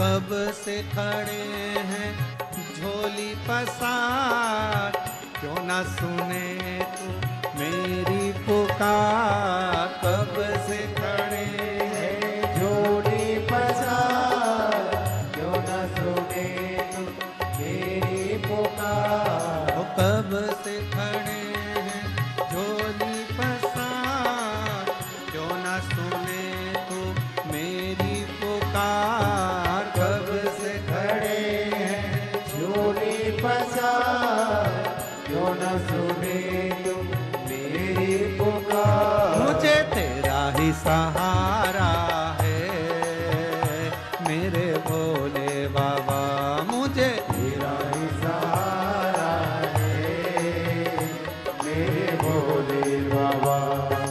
तेरा ही सहारा है मेरे तेरा ही सहारा। भाव से बाबा देवाधिदेव महादेव से अपने दिल की बात आज प्रदोष के दिन भाव के साथ अपनी जगह पर बैठकर, भाव से प्रदोष का दिन है, कार्तिक का महीना, दामोदर मास, बाबा से प्रार्थना भाव से।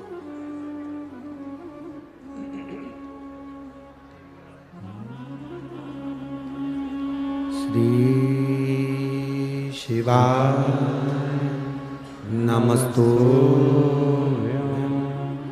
श्री शिवाय नमस्तु, श्री शिवाय नमस्तु, श्री शिवाय नमस्तु,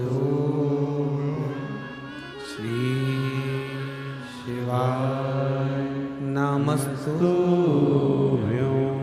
भोला सब दुख काटो मारा, ओ भोला सब दुख काटो मारा। शिव शंकर जपो तेरी माला, भोले बाबा जपो तेरी माला। भोला सब दुख काटो मारा, ओ भोला सब दुख काटो मारा। वेश है मंगल मंगलकारी, वेश है मंगल मंगलकारी। शमशान वासी हमारा, शमशान वासी हमारा।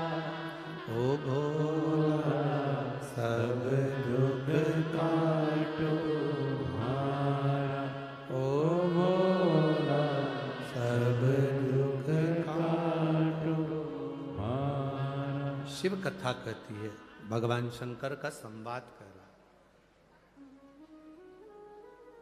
तारकासुर के प्राण चले गए। उसके 3 पुत्र हैं, तारकाक्ष, विदुम्माली और कमलाक्ष। अब इन तीनों ने विचार करा कि पिता चले गए, बदला लेंगे तो मतलब कुछ नहीं। एक काम करते हैं, पहले अपन तपस्या करते हैं और तपस्या कर कर बल एकत्रित करते हैं। बहुत जरूरी है। तप का जो बल होता है उसका फल जरूर मिलता है। एक पत्र है, देखिए।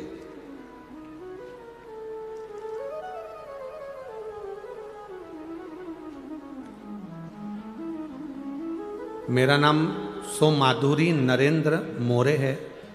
मैं छत्रपति संभाजी नगर से हूँ। मेरा मोबाइल नंबर ये है। कहीं बैठी हैं हाथ हिला सकती हैं। अगर कहीं बैठे हों तो हाथ हिलाएं। मेरा नाम सो माधुरी नरेंद्र मोरे है। मैं छत्रपति संभाजी नगर से आई हूँ। कहीं बैठी हो तो हाथ हिला सकती हैं। जहाँ कहीं बैठी हो हाथ हिला सकती हैं। छत्रपति संभाजी नगर से आई हूँ। मेरा नाम सो माधुरी नरेंद्र मोरे है। छत्रपति संभाजी नगर से आई हूँ। मेरा छोटा बेटा हिमांशु नरेंद्र मोरे 3 साल का है। पिछले साल अगस्त 2022 में मेरे बेटे हिमांशु को पेट के नीचे एक गठान आ गई थी। हमने डॉक्टरों को दिखाया। डॉक्टर ने ऑपरेशन करने का बोला। ऑपरेशन करने के बाद वो गठान जांच के लिए मुंबई गई। गठान की जांच होकर आई तो मेरे बच्चे को कैंसर बताया। गुरुदेव, कैंसर का ट्रीटमेंट चालू हो गया। टाटा मेमोरियल हॉस्पिटल में डॉक्टर ने कहा कि इस कैंसर का जो ये बच्चे को कैंसर हुआ है ये लास्ट स्टेज का हो गया। पूरे शरीर में ये कैंसर फैल चुका है। कहीं बैठी हैं क्या? कहीं बैठी हैं? क्योंकि उन्होंने पत्र में लिखा है हम कथा में बैठे हैं, इसलिए हम पूछे। अगर बैठे हो तो हाथ हिला सकते हैं। डॉक्टर के हिसाब से कैंसर पूरे शरीर में फैल चुका है, जिसका बचना बड़ा मुश्किल है। गुरुदेव, हमने डॉक्टर साहब से बात कर कैंसर की दवा लेकर हम आ गए। डॉक्टर के हिसाब से इसकी गांठ का ऑपरेशन, जो एक और गांठ हो गई है उसका ऑपरेशन जरूरी है और कैंसर का ऑपरेशन जरूरी है। पर इतना फैल चुका है कैंसर कि ठीक होना कठिन है।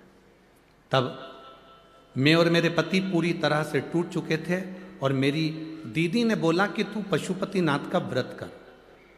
मेरी एक फ्रेंड ने भी मुझे आपका शिव महापुराण कथा का वीडियो दिखाया। फिर मैं रोज शिवालय में जाकर 1 लोटा जल अभिषेक कर वहाँ जल मेरे बेटे को पिलाती थी। आप लोग एलईडी पर पत्र पढ़ रहे हो ना सभी लोग।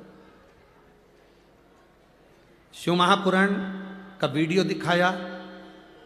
फिर मैं रोज शिवालय में जाकर 1 लोटा जल का अभिषेक कर वह जल मेरे बेटे को पिलाती थी और बेलपत्र भी रोज खिलाती थी। उसके बाद बेटे के 3 कीमो होने थे। मेरे बेटे का वापिस स्कैन किया गया। गुरुदेव, मेरे महादेव ने हमारी प्रार्थना सुन ली और बेटे का जब अगला स्कैन मुंबई के हॉस्पिटल में जब हुआ तब डॉक्टर भी आश्चर्य में था। पूरी रिपोर्ट नील आ चुकी थी और बाबा ने मेरे बेटे को बचा लिया। गुरुदेव, डॉक्टर ने एक बड़े ऑपरेशन का कहा था। बाबा की कृपा से वो ऑपरेशन भी कैंसिल हो गया है। अब मेरा बेटा एकदम तंदुरुस्त हो गया है। मेरे बेटे को साथ में लाई हूँ। आपका हाथ का मेरे बेटे को एक बेलपत्र दे दीजिए। कहीं बैठे हों तो हम उनसे कहेंगे व्यासपीठ पर आप अपने बेटे को लेकर आ सकती हो। अगर कहीं बैठी हो तो बेलपत्र लेकर जा सकती हो। कहीं अगर बैठी हो तो आ सकती हो। सो माधुरी नरेंद्र मोरे हैं, छत्रपति संभाजी नगर से हैं। जिनका आई हैं क्या? अपने बच्चे को लेकर आ सकती हो। जिसकी कैंसर की रिपोर्ट नील आई है। बाबा की कृपा से जो कैंसर था उसको बाबा ने संभाला। शिव तत्व है। आपकी भक्ति, आपका विश्वास, आपकी दृढ़ता, आपका भरोसा मूल है।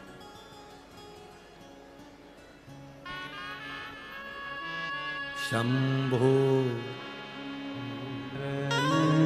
दिल से बोलिए, भाव से बोलिए। शंभो शरणे मांगू घड़ी रे दुख काटो दया करी ने दर्शन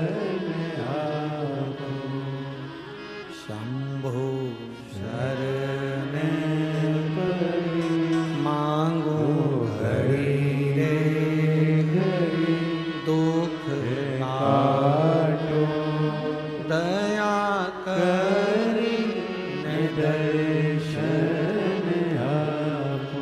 शिव कथा कहती है आपका विश्वास आपको बल प्रदान करता है। जब भरोसा दृढ़ हो जाता है शिव को मिलने में देरी नहीं होती। शिव को मिलने में देरी नहीं है, भरोसा अगर दृढ़ हुआ है। तारकासुर के तीनों बेटों ने तप करना प्रारंभ करा। तप कर कर बल प्राप्त किया, वर प्राप्त किया। ब्रह्मा जी आए, मांगो क्या चाहिए? हमारे प्राण ना छूटे, हमें अमर कर दो। ब्रह्मा जी ने कहा ये नहीं हो सकता, अमर नहीं हो सकते, मरना तो पड़ेगा।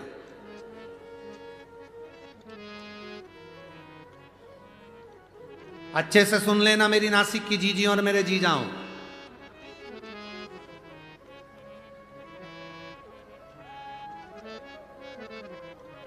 कितना भी ब्यूटी पार्लर में तैयार हो जाओ,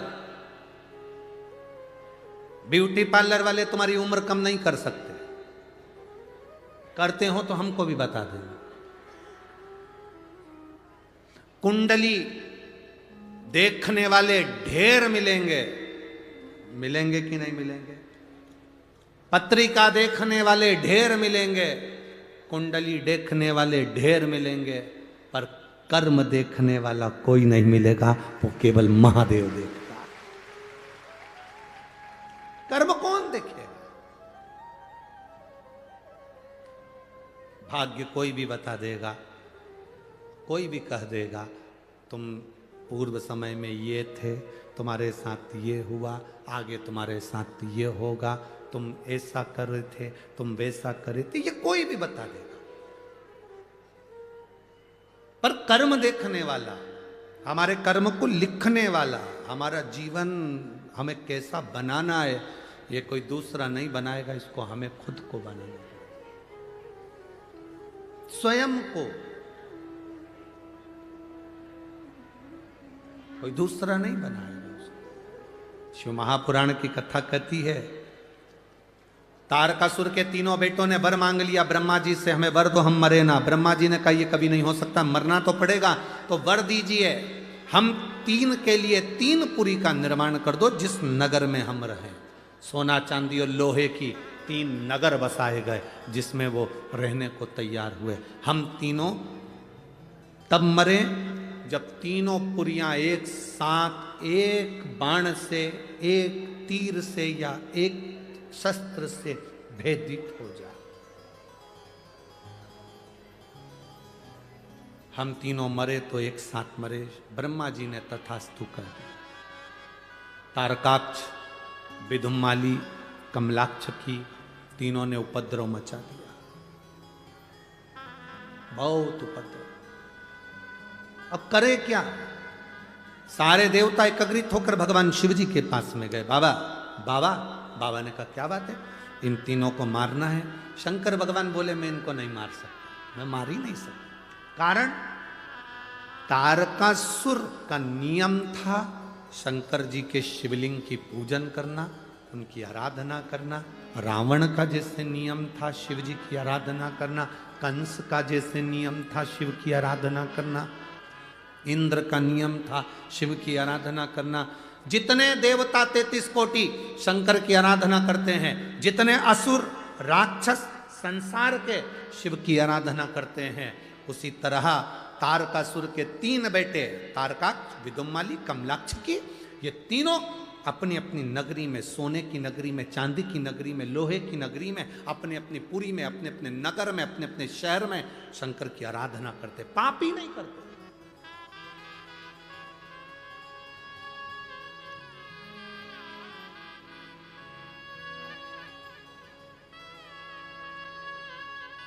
क्या करते हैं तीनों? पुण्य एकत्रित करते हैं, और पुण्य एकत्रित कर कर बाद में थोड़ा सा पाप करते हैं, फिर पुण्य कमा देते हैं, फिर पुण्य। बड़े घबरा से गए। देवताओं ने कहा अब करें क्या? शंकर भगवान ने कहा जब तक इनके पाप की गठरियां नहीं भराएगी तब तक ये मरने वाले नहीं है।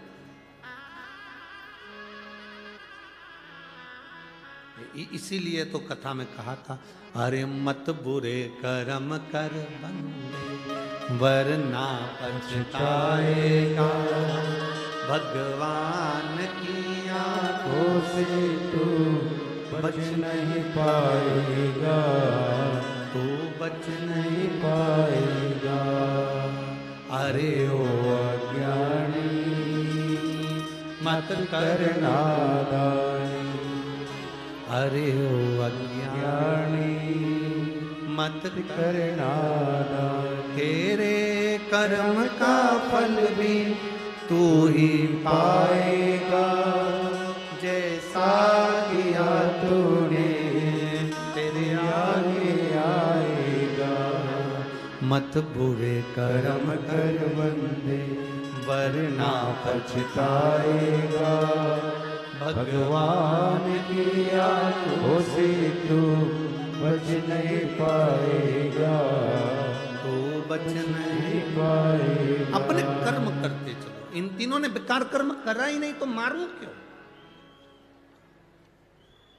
कई लोग कहते हैं शंकर भगवान गुस्सा बहुत करते हैं। शिव जी गुस्सा करते हैं।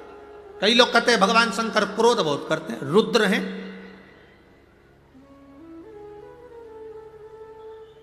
आपसे पूछें बेमतलब का गुस्सा आपको आता है क्या? अरे जम के तो बोलो जरा, बेमतलब का गुस्सा आपको आता है? जब बेमतलब का क्रोध आपको नहीं आता तो महादेव को क्यों आएगा? भगवान शंकर क्रोध किसको करते हैं? जो गौ माता को त्राण देता, जो माता पिता का आदर ना कर कर उनको अपमान करता। शंकर भगवान क्रोध किस पर करते हैं? एक कन्या पर, छोटी सी बच्ची पर जो गलत दृष्टि से देख रहा हो, पर नारी को, पर स्त्री को जो गलत विचार से देख रहा हो, छू रहा हो, शंकर भगवान फिर उसको छोड़ते नहीं हैं, उसको बर्बाद कर कर ही रखते। पर स्त्री, पर नारी, किसी छोटी सी कन्या के ऊपर गलत दृष्टि करने वाले को मेरा शिव नहीं छोड़ता।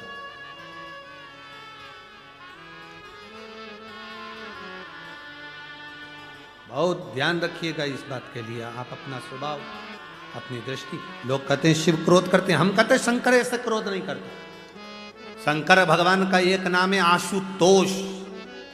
क्या नाम है? आशुतोष। आशुतोष का मतलब क्या होता है? सहज, सरल, जो मांगो दे देता है। एक लोटा जल नहीं है, 3 बार ताली बजाओ, बम बम बोलो, उतने में राजी होकर वर प्रदान कर कर चले जाता है। वो देवाधिदेव महादेव है। उसका नाम ही आशुतोष है। वो शिव है, औघड़ी है। भजन करो। अब ब्रह्मा जी ने एक सीख इंद्र को दे दी। इंद्र से कहा, इंद्र तारकासुर के इन 3 बेटों को अगर तुझे मरवाना है, और ये थोड़े समय पाप करते हैं पर पुण्य कर कर सब धो देते हैं, तो अगर इनको मरवाना है तो तू इनसे पाप करवा। अब इसने पाप करवाना क्या प्रारंभ करा कि जहां शंकर जी के प्रति इनके अंदर पाप की उत्पत्ति करा दे। पाप की उत्पत्ति कैसे?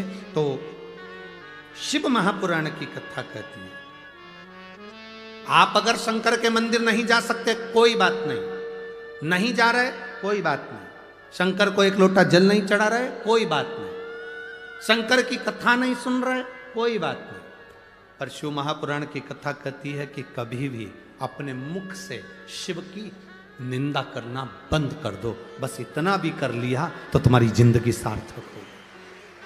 शिव महापुराण की निंदा ना करें, शंकर की निंदा ना करें, शिव भक्त की निंदा ना करें। शंकर का कोई अविरल भक्त हो उसके लिए कभी अब शब्द ना कहें।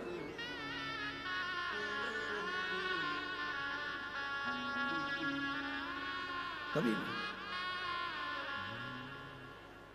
तेरे दरबार की बाबा निराली शान तेरे दरबार की बाबा निराली शान तेरी है। तुझे देते नहीं देखा, पर झोली भरी देखी है। वो बिना सोचे समझे दुनिया को दे देता है और लोग उसकी निंदा में लग जाएं। शिव भोला है, भोले की कभी निंदा ना करे। अपने घर में कोई व्यक्ति सीधा सरल होता है, बहुत सहज होता है, उसकी निंदा ना करे, उसके लिए अपशब्द ना, उसके लिए कभी आड़ा टेढ़ा ना करे, कभी ना,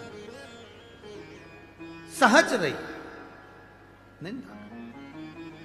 तारकासुर के तीनों बेटों ने जो निंदा करना प्रारंभ करा, तारकासुर के तीनों पुत्रों ने जैसे ही भगवान शिव की इंद्र के कहे अनुसार निंदा करना प्रारंभ, जो निंदा कर, बस शंकर भगवान की निंदा करी, पाप का घड़ा बढ़ते गया, बढ़ते गया, बढ़ते गया। समय आया, भगवान शंकर तीनों को मारना चाहते थे, पर ब्रह्मा जी ने कहा जब तक इन तीनों की पूरी, सोने की पूरी, चांदी की पूरी, लोहे की पूरी, ये 3 पुरियां जो बनी हुई हैं, ये 3 पुरी अगर एक बाण से छेदित कर दी जाए, एक शस्त्र से छेदित कर दी जाए और ये 3 पुरियां एक साथ भस्म हो जाए, तब जाकर ये तारकासुर के 3 पुत्र मरे, तब जाकर।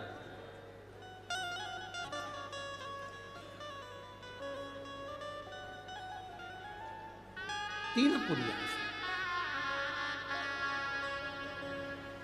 तब समाप्त। आ गए।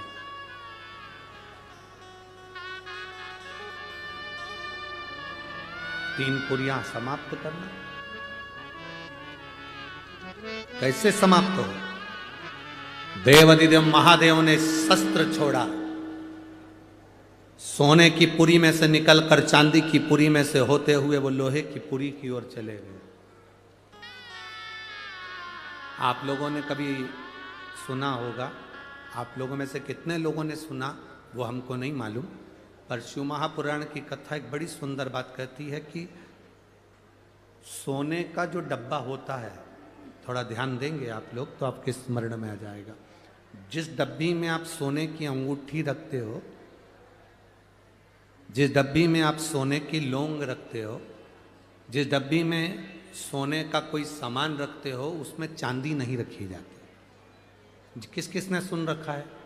कभी सुना होगा, आप लोगों के स्मरण में होगा कि सोने की जो डब्बी होती है उसमें चांदी नहीं रखते, मतलब चांदी के साथ सोना नहीं रखा जाता।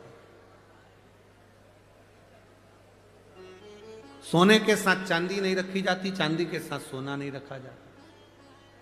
अगर किसी ने सुना होगा, आप लोगों में से कितने लोगों ने सुना है? जरा हाथ उठाओ, जरा सुना है ना सबने? अब वो प्रसंग जो हमारी आप लोगों की दादी सास कहती थी, सास कहती थी, आपके बुजुर्ग कहते थे कि सोने के साथ चांदी मत रखो, चांदी के साथ सोना मत रखो, कभी उसका प्रसंग अपने दिमाग में लिया कि ये प्रसंग कहाँ से आया? तो ये प्रसंग अगर कोई तुमसे पूछे तो आप उत्तर दे सकते हो। तारकासुर के 3 पुत्र की 3 पुरियां सोना, चांदी और लोहे की थी। इन 3 पुरियों को भगवान शंकर ने भस्म किया, अर्थात जिस डब्बी में सोना रखाता है और जिस डब्बी में उसी में चांदी रख दी जाती है और स्त्री या पुरुष उस सोने को अपने शरीर पर धारण करता है या उस चांदी को अपने शरीर पर धारण करता है, उसकी आयु छिन्न होती चली जाती है। कई लोग कहते हैं इनकी तो उम्र अच्छी थी, फिर ये ऐसा क्यों हुआ? जरूर सोने की डब्बी में चांदी अगर रखी गई है तो उसमें उस चांदी की चीज को महिला ने अपने पैर में पहन लिया, बिछुड़ी पहन ली, अंगूठी चांदी की पहन ली, उसमें सोना भी था, वो सोना पति ने पहन लिया, तो उसमें आयु की क्षीणता हो। डब्बी खाली है, उसमें सोना रखा है, मना नहीं। डब्बी खाली है, उसमें चांदी रखी है, मना नहीं। पर दोनों चीज एक साथ अगर रखी है तो हमारे शास्त्र वर्णन नहीं करता उसका। पांव की बिच्छूड़ी है, सोने की अंगूठी के साथ रख दी, ये हमारे यहां शास्त्र वर्णन है, उसको अलग कर दिया। आयु की क्षणता। अब कहा, मन में आ गया, शिव जी ने साध कर बाण छोड़ दिया, 3 पुरियों को भगवान भोलेनाथ ने भस्म कर दिया। 3 पुरियों। अब 3 पुरी एक साथ भस्म हो गई। 3 पुरी को भस्म करा, इसलिए भगवान शंकर का नाम जम के बोलो त्रिपुरारी हो गया। क्या नाम पड़ा? 3 पुरियां तो भस्म हो गई, पर ये 3 असुर अभी हारे नहीं है। आक्रमण करा। देवादिदेव महादेव ने भी देवताओं से कहा, तुम सब पशु बन जाओ, मैं तुम्हारा पति बनता हूं। तुम सब पशु बनो, मैं पति बनता हूं।